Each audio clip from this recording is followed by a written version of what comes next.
Hello children, I am Ritu Hara from Vidyashram Public School, Kota, Rajasthan. I am a social science faculty and today I will proceed with class 8 civics chapter, that is the executive. As per my book, it is chapter 4. In this chapter you will learn about the executive. Executive होता क्या है? Laws are made by the parliament. Parliament जो है laws बनाने का काम, parliament के अंदर लेजिस्लेचर के द्वारा लॉज बनाए जाते हैं, लेकिन ये एग्जीक्यूटिव का फंक्शन होता है उनको इम्प्लीमेंट करना, उनको एनफोर्स करना कि ये लॉ किस तरह से वर्क करेगा. It is work of the executive. उसके बाद the executive head of the Indian union is the president. अगर इंडियन यूनियन का हम एग्जीक्यूटिव हेड देखेंगे तो वो है प्रेसिडेंट. तो हमें यहाँ पे प्रेसिडेंट, फिर उसके बाद vice president, prime minister, council of ministers, large number of experts, administrative officials belonging to the civil services, ये सारे हमारे एग्जीक्यूटिव के पार्ट होते हैं. तो हमें एग्जीक्यूटिव में the PM, prime minister, council of ministers, उनके बारे में पढ़ना है. इनका अपॉइंटमेंट, प्राइम मिनिस्टर का अपॉइंटमेंट क्या होता है, काउंसिल ऑफ मिनिस्टर्स का अपॉइंटमेंट कैसे होता है, कितना टाइम पीरियड के लिए होता है, वो ध्यान में रखना है. Tenure of council of ministers, इनकी कलेक्टिव रिस्पॉन्सिबिलिटी क्या रहती है, and powers of the PM. India के पीएम के पास क्या क्या पावर्स होती है, वो क्या क्या काम करते हैं. उसके बाद हमें प्रेसिडेंट के बारे में पढ़ना है. प्रेसिडेंट की क्वालिफिकेशन, एक पर्सन को प्रेसिडेंट अपॉइंट होने के लिए, इंडिया के अंदर अपॉइंट होने के लिए क्या उसको क्वालिफिकेशन चाहिए, इलेक्शन उनका कैसे होता है, और उनको रिमूव करने का प्रोसेस क्या है, इम्पीचमेंट कैसे होता है. फिर पोजीशन ऑफ द प्रेसिडेंट, हमारे इंडियन एग्जीक्यूटिव में, इंडियन पार्लियामेंट सिस्टम के अंदर प्रेसिडेंट की पोजीशन क्या है, उनके फंक्शंस क्या है, एग्जीक्यूटिव, लेजिस्लेटिव, जुडिशियल और फाइनेंशियल फंक्शंस देखने. उसके बाद उनकी इमरजेंसी पावर्स क्या क्या है, यानी कब वो इमरजेंसी इंडिया में लगा सकते हैं, और उनके प्रिविलेजेस और क्या क्या बेनिफिट्स उनको मिले हुए हैं. उसके बाद जो दूसरा देखना है हमें, वो है वाइस प्रेसिडेंट के बारे में, एडमिनिस्ट्रेटिव, एग्जीक्यूटिव और civil administrative, executive, civil services, इनके बारे में हमें समझना है. तो सबसे पहले जो हम पढ़ेंगे वो हम prime minister and the council of ministers, उनके बारे में पढ़ेंगे. The prime minister and his council of ministers. तो इंडिया में हम पार्लियामेंट्री फॉर्म ऑफ गवर्नमेंट का इस्तेमाल करते हैं, जहां पर हमारे पास नॉमिनल हेड और रियल हेड दोनों ही हैं. वो हेड यानी जो इलेक्शन के द्वारा चूज किए जाते हैं, और एक वो जो कि रियल हेड है, जो कि प्रॉपर हेड है, जो कि जिनका प्रॉपर रूल चलता है as per the democracy. While the nominal head is the president. अब नॉमिनल हेड हमारे कौन है, प्रेसिडेंट है, क्योंकि उनके पास कुछ डिफरेंट सेरेमोनियल पावर्स होती है उनके पास में. और रियल हेड हमारे हैं प्राइम मिनिस्टर, क्योंकि ये पब्लिक के द्वारा चूज किए जाते हैं, और क्योंकि हमारे पास डेमोक्रेसी है तो people's rule, people's power is the supreme. तो वही हमारे पीएम को चूज करते हैं और रियल पावर उन्हीं के हाथ में होती है. उसके बाद assisted by the council of ministers. In PM को असिस्ट करने के लिए बहुत सारे काउंसिल ऑफ मिनिस्टर्स होते हैं जो अलग अलग डिपार्टमेंट संभालते हैं और पीएम को उनके वर्क में हेल्प करते हैं. It implies that all decisions are taken by the PM. इसका मतलब ये है कि सारे जो मेजर डिसीजंस हैं वो पीएम के द्वारा लिए जाते हैं, और उसके लिए वो अपने मिनिस्टर्स के साथ में कंसल्टेशन करते हैं, डिस्कशंस करते हैं. Hence it is the most powerful institution in India. यानी इंडिया में सबसे पावरफुल कोई इंस्टीट्यूशन है या कोई एग्जीक्यूटिव है, that is the PM, prime minister of the country. This team of members puts into practice the laws that are passed in the parliament. इनका काम होता है कि पार्लियामेंट के द्वारा पास किए गए लॉज को प्रैक्टिस में लाना. अब पीएम को अपॉइंट कैसे करते हैं, इलेक्शंस के बाद जो लीडर होता है मेजॉरिटी पार्टी का, उनको लोकसभा में उनको प्रेसिडेंट के द्वारा इनवाइट किया जाता है प्राइम मिनिस्टर बनने के लिए, एंड अनाउंस इस काउंसिल ऑफ मिनिस्टर्स. और वो पीएम बनने के बाद में अपने काउंसिल ऑफ मिनिस्टर्स को अनाउंस करते हैं कि मेरे पास कौन कौन से मिनिस्टर्स रहेंगे, उनकी पोजीशन क्या क्या होगी, कौन सा डिपार्टमेंट उनको अलॉट किया जाएगा. Then in case no party wins a clear cut majority, अगर मान लेते हैं कि क्लियर कट मेजोरिटी किसी पॉलिटिकल पार्टी को नहीं मिली, कोई एक पॉलिटिकल पार्टी मेजोरिटी सीट्स लेकर पार्लियामेंट में नहीं पहुंचा, तो क्या होगा, तो उस वक्त हम उनकी अलायंस को चेक करेंगे. यानी एक मेजर पॉलिटिकल पार्टी साथ में उनकी जो सपोर्टिंग पार्टीज हैं वो बनाती हैं अपना अलायंस. जैसे इंडिया में यूपी है, एनडीए है, ये कांग्रेस और बीजेपी की अलग अलग अलायंस है. तो वो अपने वोट्स को चेक करते हैं, अपने मेंबर्स को चेक करते हैं. अगर अलायंस की मेजॉरिटी आ जाती है तो फिर अलायंस का जो मेजर लीडर था उसको इनवाइट किया जाता है, और तब गवर्नमेंट जो बनती है वो कोalition फॉर्म ऑफ गवर्नमेंट कहलाती है, क्योंकि वो एक सिंगल पार्टी की गवर्नमेंट नहीं है. तो इस तरह से ये सारा वर्क होता है. Then prime minister then prepares a list of ministers from the members of parliament to given various portfolio. फिर पीएम का दूसरा काम होता है अपने मिनिस्टर्स की लिस्ट बनाना, उनको कौन कौन सा डिपार्टमेंट देना है, वो सारा पोर्टफोलियो तैयार किया जाता है. In case a non-member of parliament is appointed as a minister, he must seek election and become a member of parliament within 6 months. अगर कोई नॉन मेंबर ऑफ पार्लियामेंट को हम मिनिस्टर अपॉइंट करते हैं तो उनके लिए कंपलसरी हो जाता है कि वो 6 मंथ्स के अंदर अपने आप को प्रूव करके दिखाए कि I can win in so and so election, और अदरवाइज ऐसा नहीं होता from the date of his appointment or else he has to quit the ministry. अगर ऐसा नहीं होता है तो उनको मिनिस्ट्री क्विट करनी पड़ती है। The president administers the oath of official office to all of them. अब उसके बाद प्रेसिडेंट का काम होता है इन सबको ओथ दिलाना, इन सबको शपथ दिलाना अपने अपने काम की। Then the president has neither the freedom to appoint anyone as minister. President किसी मिनिस्टर को अपॉइंट नहीं कर सकता, उनके पास ये पावर फ्रीडम नहीं है। nor can he dismiss anyone against the wishes of the PM, और PM के अगेंस्ट जाकर वो किसी को डिसमिस भी नहीं कर सकते हैं क्योंकि ये nominal head and not the real head. So actually the ministers hold office for as long as the PM wants them to enjoy, और इसीलिए जितने भी काउंसिल ऑफ मिनिस्टर्स हैं वो अपनी पोजीशन पे तब तक रहते हैं जब तक PM चाहता है कि ये अपनी पोजीशन पे वर्क करते रहें।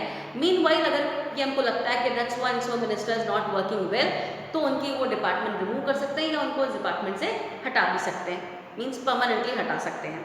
Then tenure of the council of ministers. अब काउंसिल ऑफ मिनिस्टर्स का टेन्योर कितना रहता है, उनका टाइम पीरियड वर्किंग कितना रहता है। The normal term of the council of ministers in India is 5 years। India में हम पंचवर्षीय योजना इस्तेमाल करते हैं, तो यहाँ पर हमारे पास 5 years का टाइम है, चाहे प्राइम मिनिस्टर हो चाहे आपके काउंसिल ऑफ मिनिस्टर्स हो। But it is answerable to the Lok Sabha and can remain in office as long as it enjoys the majority support in Lok Sabha।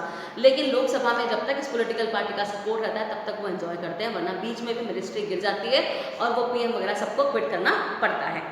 The council of ministers consist of 3 category. अब ये council of ministers हमारे 3 category के हैं। सबसे पहले हमारे होते हैं कैबिनेट मिनिस्टर्स, उसके बाद दूसरा हमारा होता है मिनिस्टर्स ऑफ स्टेट और तीसरा होता है deputy ministers. Prominent party members who are given charge of the most important portfolios are made cabinet minister। तो जिनको प्रॉपर डिपार्टमेंट दिया जाता है, प्रॉपर पोर्टफोलियो में दिया जाता है, वो कैबिनेट मिनिस्टर्स कहलाते हैं। उसके बाद they are the most experience members, ये उस पॉलिटिकल फील्ड के सबसे एक्सपीरियंस मेंबर्स हैं and take part in all important decisions of the government, और गवर्नमेंट के हर इंपॉर्टेंट फैसले में इनको मौका दिया जाएगा अपने पार्टिसिपेशन शो करने का। The ministers of state also hold independent ministries. उसके अलावा जो स्टेट के मिनिस्टर्स होते हैं उनको भी इंडिपेंडेंट मिनिस्ट्रीज दी जाती हैं, but do not attend cabinet meeting. लेकिन ये कैबिनेट मीटिंग अटेंड नहीं कर सकते, और उसके अलावा जो डेप्यूटी मिनिस्टर्स हैं वो कैबिनेट और मिनिस्टर्स ऑफ स्टेट को असिस्ट करते हैं, यानी जब उनकी ज़रूरत पड़ती है तब उनको कॉल कर लिया जाता है। इसके बाद आपकी है कलेक्टिव रिस्पॉन्सिबिलिटीज़। ये क्या है? One of the unique features of the parliamentary form of government is the principle of collective responsibility. Parliamentary form of government का काफ़ी इंपॉर्टेंट फीचर है कलेक्टिव रिस्पॉन्सिबिलिटी। क्या है ये? It means that the council of ministers is collectively responsible to the parliament. इसका मतलब ये है कि जितने भी मिनिस्टर्स हैं उनकी प्राइम रिस्पॉन्सिबिलिटी पार्लियामेंट के प्रति है। वो पार्लियामेंट की rules and regulations, terms and condition, constitution, इन सबको ध्यान में रखते हुए फंक्शन करेंगे, अपनी पावर का कहीं भी मिसयूज नहीं कर सकते। With the Prime Minister heading them, the entire Council of Ministers work as a team। तो Prime Minister and his Council of Ministers they together work as a team, collectively काम करते हैं ताकि proper functioning, smooth functioning of a country, of a democracy, it could be continued। Once a decision is taken in the cabinet, it becomes the responsibility of all the ministers to defend it। जैसे ही cabinet में कोई decision लिया जाता है तो सभी ministers की responsibility है कि उसको आगे प्रोसीड, उसको आगे चलाते रहें। If a minister is not willing to accept the decision taken by the cabinet, in case अगर कोई मिनिस्टर एग्री नहीं होता उस कैबिनेट के फैसले से तो क्या होगा? He must resign, तो उसको रिजाइन करना पड़ता है। If the policy of any department is criticized in parliament, अगर किसी पॉलिटिकल पार्टी की, जो मेन पॉलिटिकल पार्टी है, उसकी कोई पॉलिसी को क्रिटिसाइज किया जाता है, उसकी आलोचना होती है पार्लियामेंट में, तो क्या होता है? All the ministers must defend the department and refute the criticism। तो यहाँ पे सभी लीडर्स की ये ड्यूटी बनती है कि उसको प्रूव करें that so and so decision is correct. If any decision taken by a minister is put to vote in the parliament, अगर किसी फैसले को वोटिंग पर लाकर रख दिया जाता है पार्लियामेंट में तो क्या होगा? And does not get the support of the majority, और मेजोरिटी सपोर्ट भी नहीं मिलेगा तो then it is called a motion of no confidence. तो उसको नो कॉन्फिडेंस मोशन कहा जाएगा and is passed against a minister और द गवर्नमेंट। ये मिनिस्टर के अगेंस्ट भी हो सकता है, ये पूरी गवर्नमेंट के अकॉर्डिंग अगेंस्ट भी हो सकता है। In such a situation the entire council of ministers has to resign. ऐसी कंडीशन में पूरी मिनिस्ट्री जो है उसको रिजाइन करना पड़ता है along with the PM। Thus it is said that the Council of Ministers swims or sing together, यानी Council of Ministers and Prime Minister ये सब तैरते भी एक साथ हैं और डूबते भी एक साथ ही हैं। तो जब तक मेजॉरिटी सपोर्ट रहेगा तब तक एक दूसरे के साथ रहेंगे, तब तक एंजॉय करेंगे, और जैसे ही कुछ गड़बड़ होती है सब कुछ डूब जाएगा। अब देखते हैं powers of the PM. PM की पावर क्या क्या होती है, क्या क्या काम प्राइम मिनिस्टर कर सकते हैं। तो सबसे पहले हमें ये समझना है दोबारा कि while the president is the head of the state. President state का हेड है, लेकिन जो रियल हेड है, जो गवर्नमेंट का हेड है पूरा, वो है आपका prime minister. With vast powers and many function, की पावर बहुत ज़्यादा एलैबोरेटेड, बहुत ज़्यादा एनॉर्मस होती है, और फंक्शन भी बहुत सारे होते हैं। तो कुछ इंपॉर्टेंट फंक्शन जो the PM he or she can enjoy. सबसे पहला फंक्शन है, it is the central figure in the formation, existence and termination of the council of ministers. जो काउंसिल ऑफ मिनिस्टर्स फॉर्म होते हैं, कब तक सर्वाइव करते हैं और कब टर्मिनेट होंगे, उसका मेन सेंट्रल फिगर आपका पीएम है। दूसरा, distributes portfolio of ministers among the ministries. जितने भी मिनिस्टर्स हैं उनका डिपार्टमेंट पीएम अलॉट करते हैं। क्या मिनिस्ट्री होगी वो सारा काम पीएम के हाथ में होता है। Keeps an eye on the working of all the departments. जितने भी डिपार्टमेंट हैं उनके ऊपर नज़र जो है वो पीएम की रहती है कि सारे डिपार्टमेंट इधर प्रॉपर वर्क कर रहे हैं कि नहीं कर रहे हैं, and has the right to advise them if necessary. और कहीं उनको अगर लगता है कि मुझे सो एंड सो मिनिस्टर को एडवाइस करना उनके वर्क के अकॉर्डिंग कि वो प्रॉपर वर्क नहीं कर रहे हैं, तो वो उनको एडवाइस भी कर सकते हैं। और अगर नेसेसरी है, इफ दे वांट, तो भी वो पीएम से कंसल्ट कर सकते हैं। Presides over the cabinet meetings. जितनी भी कैबिनेट मीटिंग्स होती हैं वो पीएम के द्वारा प्रिसाइड की जाती हैं। Work of the ministers, sort out differences, अगर कोई डिफरेंसेस आपस में मिनिस्टर्स में उनको सॉल्व करना, and seek to it that the cabinet works as a team. और साथ में ये भी ध्यान रखते हैं कि पूरा उनका जो कैबिनेट एक टीम की तरह वर्क करें। In the link between the president and the council of ministers. PM जो है काउंसिल ऑफ मिनिस्टर्स और प्रेसिडेंट, इन दोनों के बीच में कनेक्शन का, लिंक का काम करते हैं, मीडिएटर का काम करते हैं। And keeps the president informed about the decisions of the cabinet. और प्रेसिडेंट को टाइमली इन्फॉर्म करते रहते हैं कि what decisions are taken by the cabinet. Is the spokesperson of the government. Government की तरफ से स्पोक्स पर्सन भी यही होते हैं कि गवर्नमेंट क्या वर्क कर रही है, क्या पॉलिसीज बनाई है, उसका मेन मुखिया जो है पब्लिक तक पहुंचाना, वो प्राइम मिनिस्टर के हाथ में होता है, both with in and outside the country, and is the leader of the nation.